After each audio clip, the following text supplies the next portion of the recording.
Rathi family, सबके क्या हाल चाल है। एक टॉपिक ना मेरा तकरीबन 1.5 महीने पहले पापा के साथ में बैठा हुआ था, तो डिस्कशन में आया। टॉपिक सुनने में बड़ा मतलब इंटरेस्टिंग था, बट टाइम शॉर्ट, कभी ध्यान यहाँ पे गया वहाँ पे गया, कई चीज़ें अच्छी भी। ये एक खामी है, हम लोग we are surrounded by so much information कि कोई भी अच्छी भी चीज़ सामने अगर आ जाए ना, उसके ऊपर इमीडिएट ध्यान नहीं दिया जा पाता।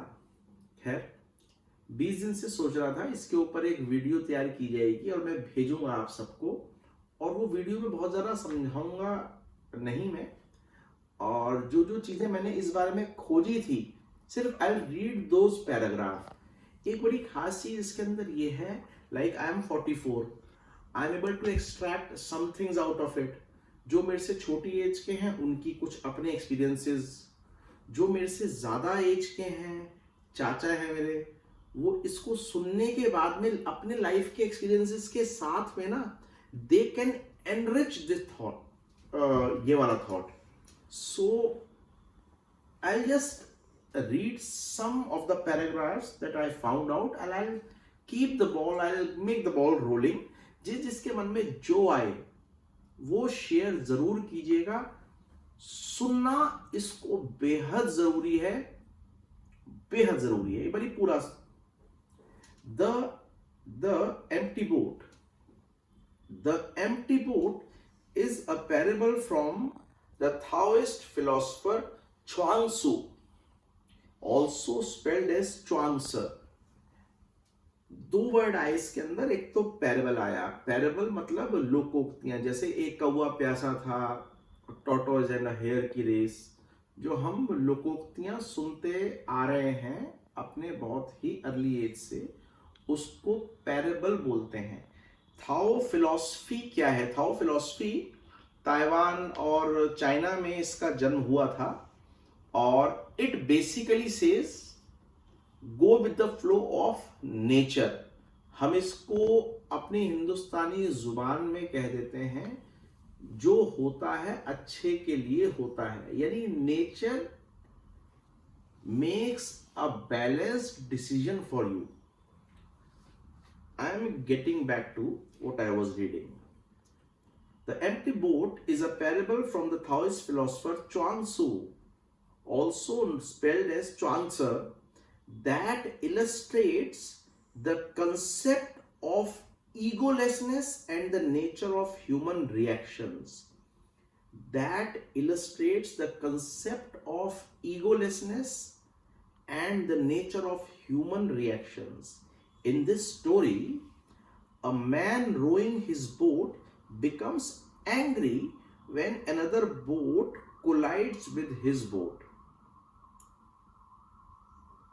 If he sees that the other boat is empty, मैं फिर से बोल रहा हूं, if he sees that the other boat is empty, his anger subsides, recognizing that there is no one to blame. एक आदमी जो बोट पे जा रहा है और एक खाली बोट उससे आकर के स्टार्ट हुई, and he reacts in a form of anger, but after he sees that there is no one inside the boat, his anger subsides. However, if he perceives someone in the other boat, यानी अगर वो मानता है, अगर वो सोचता है कि उस बोट में कोई है, however, if he perceives someone in the other boat, he becomes increasingly agitated, directing his frustration towards the presumed person. उसने अपना एंगर उस आदमी के ऊपर जाहिर किया जो वो सोच रहा है शायद उस बोट में है।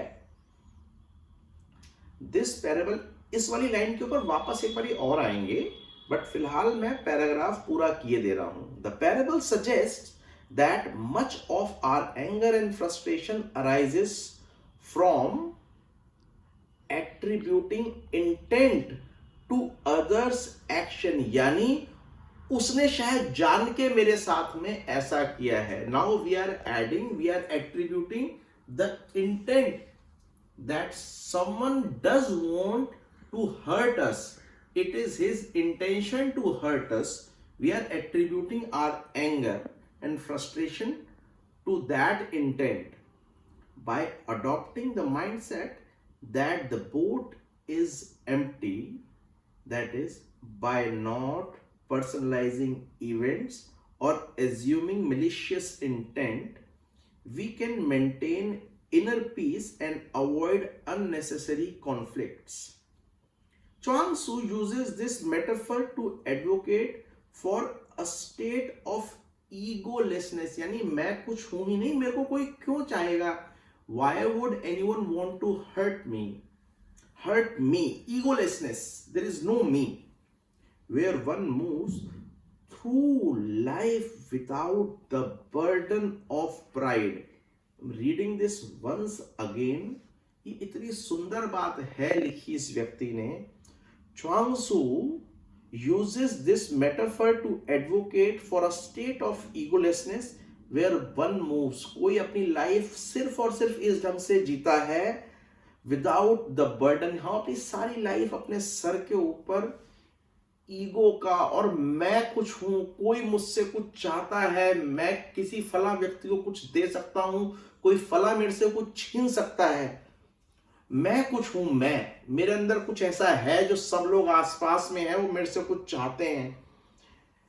Chuang Tzu uses this metaphor to advocate for a state of egolessness where one moves through life without the burdens of pride and self-importance, aligning oneself closely with the natural flow of Tao.